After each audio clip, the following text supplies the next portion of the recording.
Bom dia, povo de Deus! Tudo bem, minha gente? Vamos para o nosso estudo do dia 9, quarta-feira, quartou. Santa Paulina. Hoje é o dia de Santa Paulina do coração agonizante de Jesus. Santa Paulina é exemplo de confiança destemida. Somos chamados para anunciar o reino de Jesus, transmitindo seu amor em meio aos desafios da vida.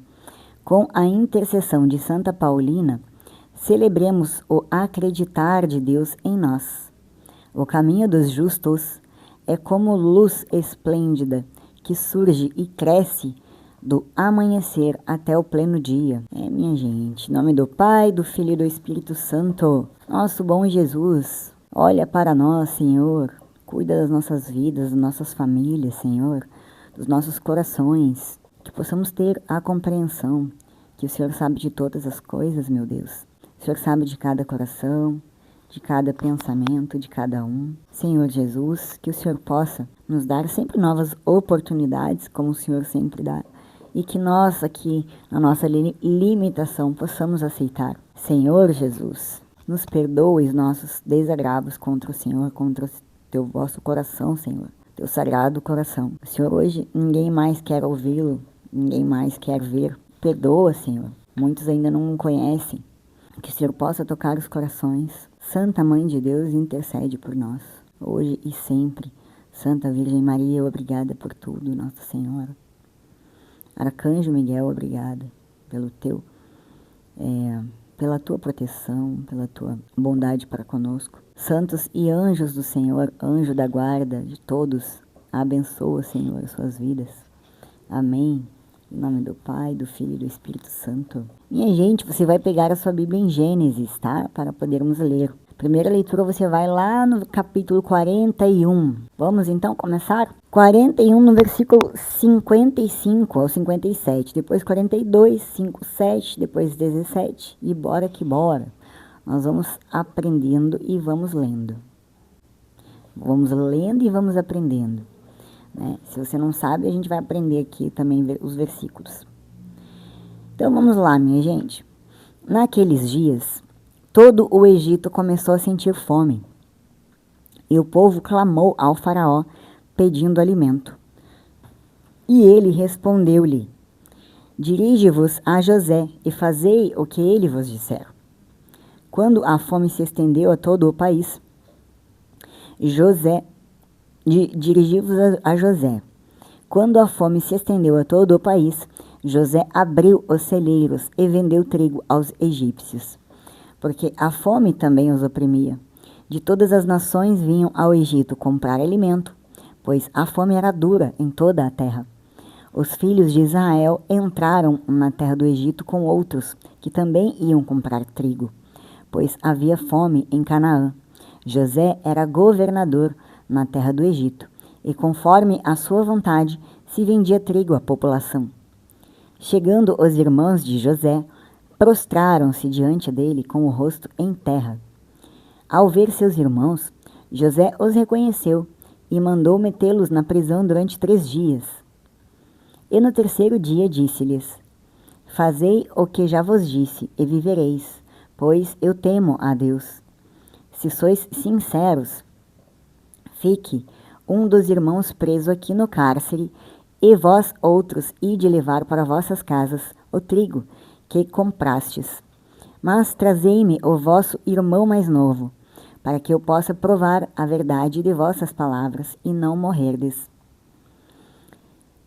Eles fizeram como José lhes tinha dito, e diziam uns aos outros: sofremos justamente estas coisas, porque pecamos contra o nosso irmão.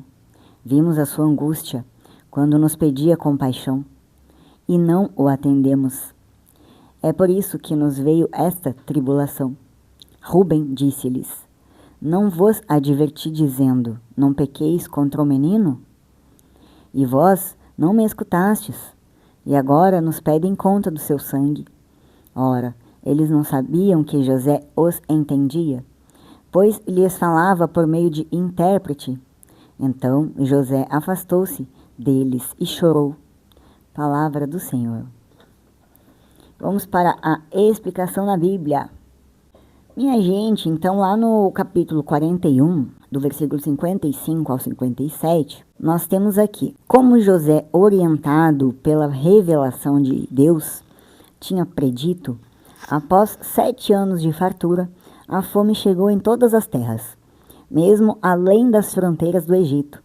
Faraó orientou as pessoas para se dirigirem a José, e este começou a vender trigo aos egípcios para preservar a vida de seus adotados compatriotas. Todavia, conforme as outras nações ficaram sabendo do estoque de alimento no Egito, todas as regiões afetadas do mundo também vinham a José. Como iria acontecer por milhares de anos depois desta ocasião, o Egito mostrou que era o celeiro do mundo mediterrâneo.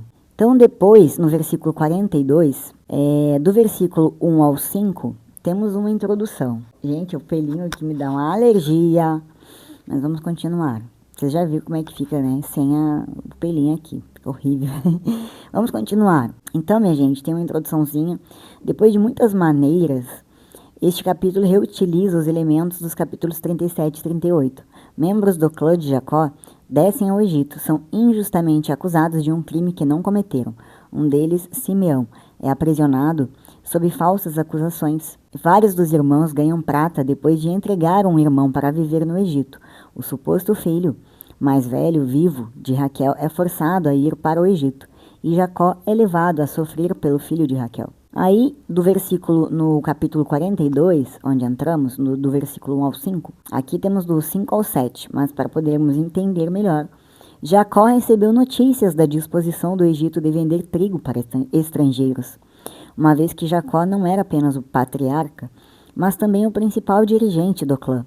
Cabia a ele a responsabilidade de procurar o bem-estar da numerosa família. Ele tinha o direito de ordenar que os demais homens descessem ao Egito e comprassem trigo. Em uma virtual repetição do capítulo 37, Jacó enviou 10 dos irmãos de José para que eles fizessem o trabalho da família, mas poupou um filho de sua amada e falecida esposa, Benjamim. Os filhos de Jacó se juntaram a outros que também foram ao Egito comprar trigo. Depois nós vamos para o versículo do 6 ao 13.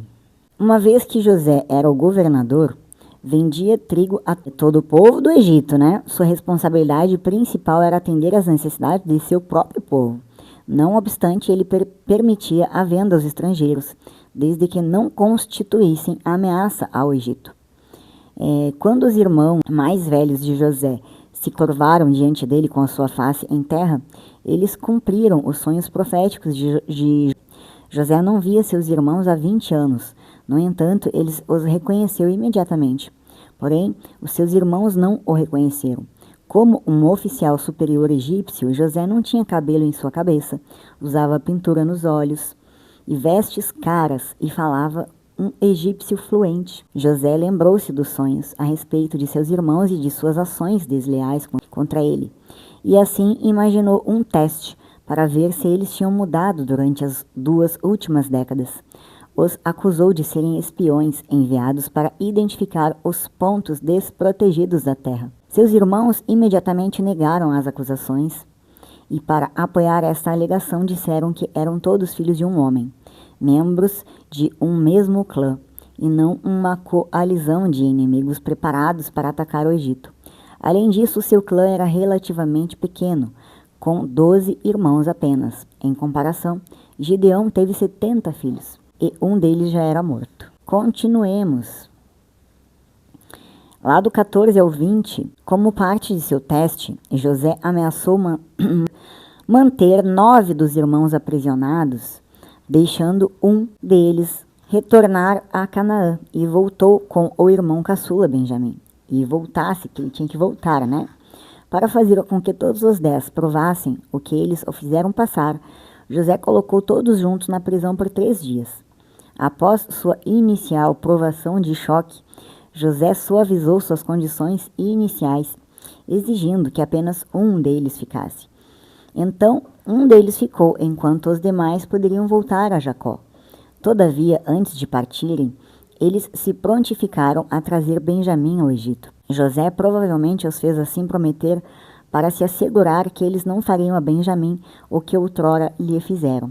Então, minha gente, depois do 21 ao 26, O tratamento severo que os irmãos tiveram no Egito, a terra para onde tinham enviado José, bem como as duras exigências que lhes foram feitas, deixavam claro para eles que os mesmos estavam sendo punidos pelo que haviam feito a seu irmão 20 anos antes.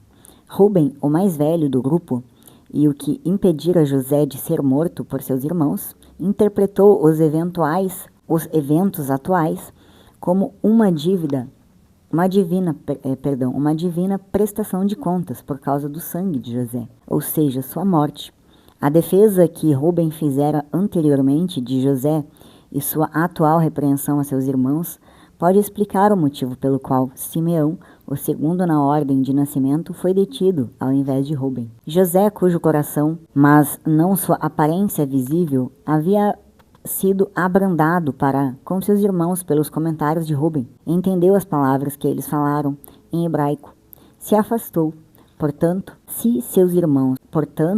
de seus irmãos ele se afastou e chorou. Após despedi-los, José compassivamente providenciou não somente o trigo para a família, mas devolveu a cada homem seu dinheiro, a cada um em seu saco, e lhes deu mantimentos para a viagem. Os atos de bondade de José provavelmente também pretendiam testar o caráter de seus irmãos. Se eles fossem honestos, devolveriam o dinheiro.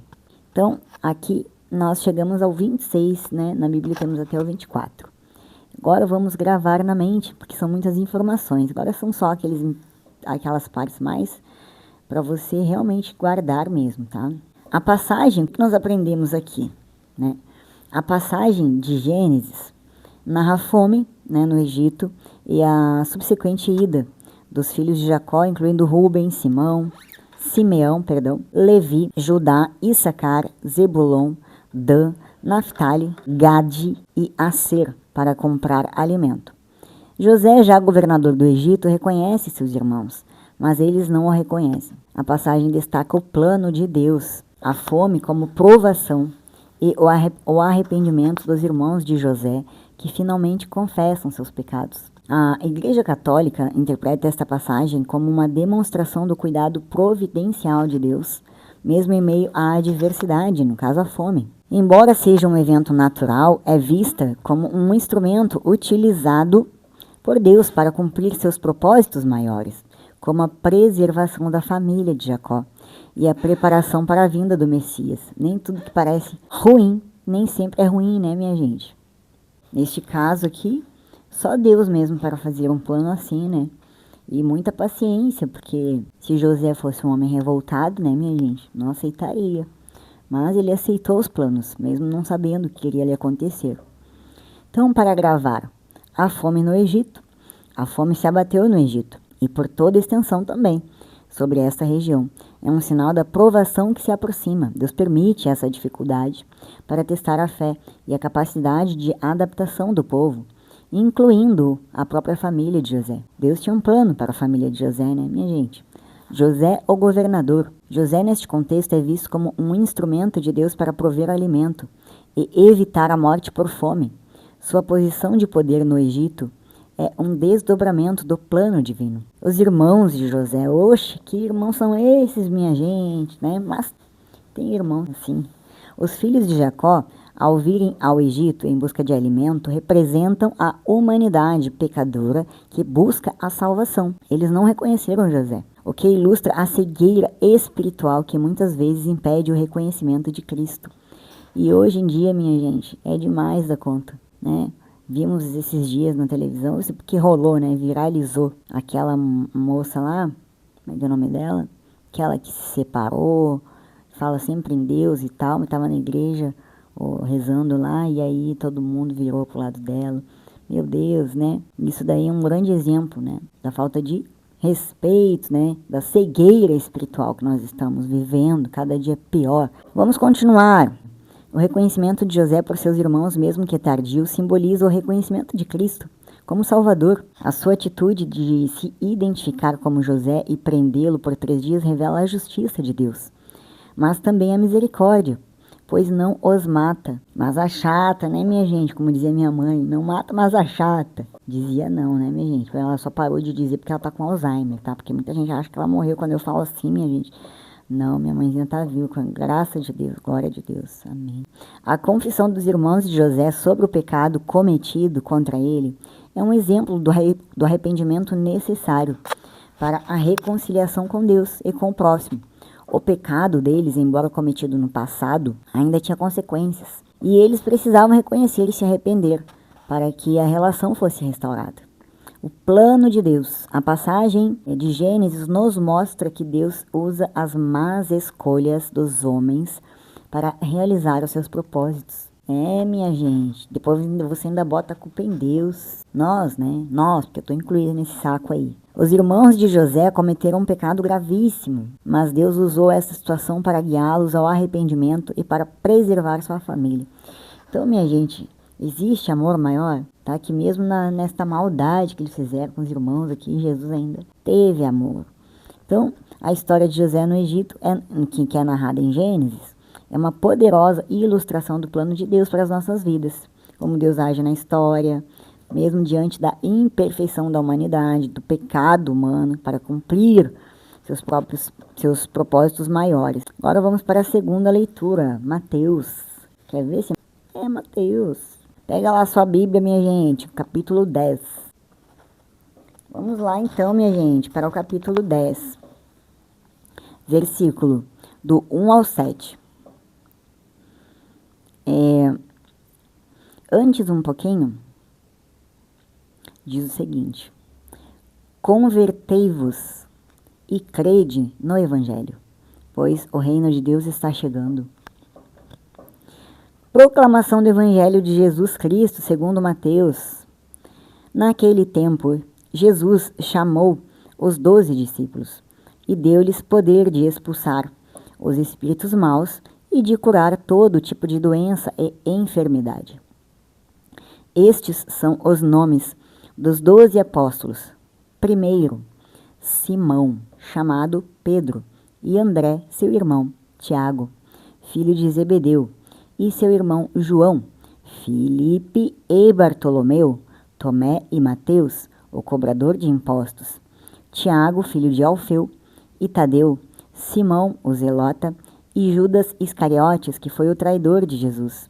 Jesus enviou estes 12 com as seguintes recomendações: não deveis ir aonde moram os pagãos, nem entrar nas cidades dos samaritanos. Ide antes as ovelhas perdidas da casa de Israel. Em vosso caminho anunciai: o reino dos céus está próximo. Palavra da salvação. Vamos para a palavra de Deus, minha gente, a Bíblia. Bora lá, minha gente, lá no capítulo 10, então, do versículo 1 ao 7. Peguei o 7 achando que era do 1 ao 10. Hoje minha cabeça não tá boa não, minha gente. Passei mal hoje, minha gente. Acordei com enxaqueca. Enquanto eu procuro, eu vou contando. Acordei com enxaqueca daquelas, vomitei até as tripas. Me sentindo cocô do cavalo do bandido, perdão da palavra. Tô hoje o pó da rabiola, minha gente. Mas estamos aqui sim, agora tô melhor. Tô até com a cara boa, botei um negocinho vermelhinho aqui pra dar uma cara de saúde. Né? Minha gente, se eu vier com a cara limpa aqui pela madrugada, vocês vão correr da frente da televisão, ou do celular, ou da televisão, quem olha em televisão. Agora chega de conversa, já achei. Do 1 ao 7. A ênfase na escolha de Jesus dos 12 discípulos recorda aos leitores as 12 tribos de Israel. E identifica os seguidores de Jesus, no caso a igreja, né, meu povo, como o novo e verdadeiro Israel, os beneficiários das promessas de Deus a Abraão. Né? Lá do versículo 5 ao 6, Jesus priorizou a missão de Israel, embora ele já tivesse servido os gentios, e o faria novamente. Os judeus eram o principal foco das primeiras missões cristãs. Do 9 ao 10, Jesus proibiu seus discípulos de carregar as provisões normalmente levadas em viagens longas. Isso estimulava uma total dependência em Deus. Os discípulos confiaram que o Senhor proveria para eles exatamente como fizera para Israel. Alguns sugerem que a proibição contrária ao bordão aqui estaria contradizendo a permissão de carregá-lo em Marcos, do capítulo 6, versículo 8. O texto, entretanto, pode ser harmonizado por meio de várias explicações. Por exemplo, Mateus pode estar proibindo a aquisição de um bordão, enquanto Marcos está permitindo aqueles que já o possuem que o levem consigo. Então, esta é a explicação bíblica. Agora vamos para a explicação para você gravar aí na sua mente e eu aqui na minha. Então, o que nós aprendemos aqui? Jesus, nosso Senhor amado, chama e envia seus apóstolos, com a missão de anunciar o reino dos céus e curar os doentes. A autoridade para os espíritos, para acabar com os espíritos malignos e a capacidade de curar todo tipo de doença, mas a mensagem central é a proclamação da proximidade do reino de Deus e o convite à conversão, com foco nas ovelhas perdidas, primeiramente da casa de Israel, tá, minha gente? Então, primeiro tema, chamado ao envio. Jesus chama seus 12 discípulos, nomeando-os como apóstolos, e lhes confere poder e autoridade. Missão.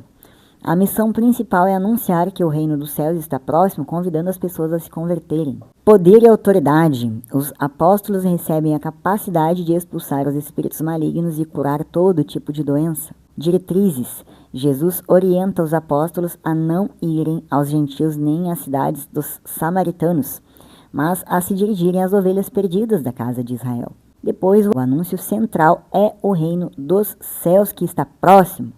Um convite à fé e à esperança. Este trecho, minha gente, os católicos sempre têm em mente que é o início da missão evangelizadora da igreja, O chamado dos apóstolos simboliza a escolha de homens para serem seus representantes e continuadores de sua obra.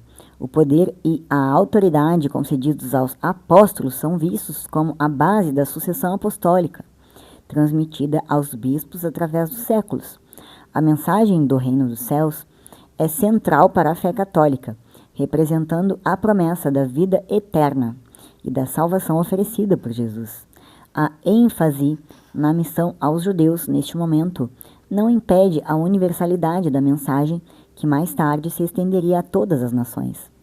Este texto é um texto fundamental que estabelece a base de missão evangelizadora da Igreja, a importância da autoridade apostólica e a centralidade do anúncio do reino dos céus. Minha gente, os católicos têm a tradição dos discípulos, O catecismo se baseia no que está na Bíblia, Então não tem...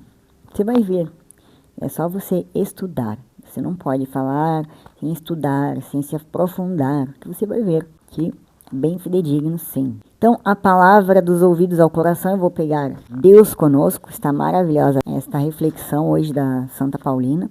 Não posso deixar de falar, sobre ela hoje. E sobre a palavra, de reflexão. Santa Paulina, diante dos desafios, desilusões e infortúnios da vida, se consolava em sua fé em Deus, repetindo para si mesma e ensinando a todos que não podemos desanimar. Ela dizia: nunca, jamais desanimeis, embora venham ventos contrários. Se lembrarmos desta verdade, conseguiremos passar pelos vales escuros da vida, com mais segurança e certeza de que Deus não se descuida de nós nem por um instante. Para responder ao chamado de Deus e assumir a missão de anunciar seu reino, se faz necessário ter confiança. Jesus chama, envia seus discípulos e orienta que a missão é cheia de desafios. No entanto, mostra que valerá a pena segui-lo e anunciá-lo, pois tudo que for anunciado e recebido será evangelização, e o que não for recebido será bênção para quem anuncia. Portanto, se enfrentarmos a missão com a coragem e a fé de Santa Paulina, certamente cumpriremos bem o chamado que o Redentor nos faz e colaboraremos para que o reino de Jesus aconteça. Nunca esqueça, minha gente, Até Paulo Paulo, Santo Paulo Apóstolo, sou devota, sou extremamente devota. Ele entrou na minha lista de devoção máxima, principalmente porque, como eu já falei para vocês, me identifico muito, né? Que por anos lutava por um Deus também, mas não estava na religião correta, tá, minha gente? Por quê? Porque a religião que Jesus Cristo nos deixou foi a religião católica, tá? Isso é uma verdade, minha gente. E em algum momento da sua vida você também vai ser direcionado. Assim seja. Este é o tema do dia. Shalom. Até amanhã, minha gente.